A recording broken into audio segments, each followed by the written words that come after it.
উপযুক্ত বয়সে ছেলে মেয়েকে বিবাহ না দিলে এর ধরুন ছেলে মেয়ে কোনো অপরাধ করলে তার জন্য অভিভাবক দায়ী থাকবেন কিনা? অবশ্যই দায়ী থাকবেন। আল্লাহ রাব্বুল আলামিন কোরআনে কারীমে বলেছেন, তোমরা তোমাদের অধীনস্থদেরকে বিবাহ দাও। কেন? ইউগনিহিমুল্লাহু মিন ফাদলি। তোমরা বিয়ে দিলে আল্লাহ তাআলা তাদেরকে তাদের দারিদ্র্য কি করবেন? দূর করে দিবেন। মুরব্বীরা বিয়ে দেন না বলে নিজের পায়ে নিজে দাঁড়াও আগে। আমি সব সময় বলি, যুবক কি আরেকজনের পায়ে দাঁড়ায় আছে নাকি?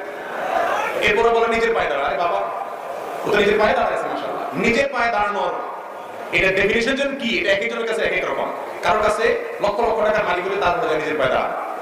মনে রাখবেন, বিবাহ করার জন্য কি দরকার?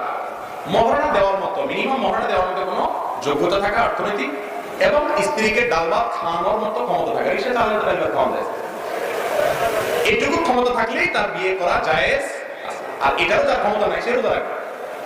আজকাল মুরব্বীরা ছেলেদের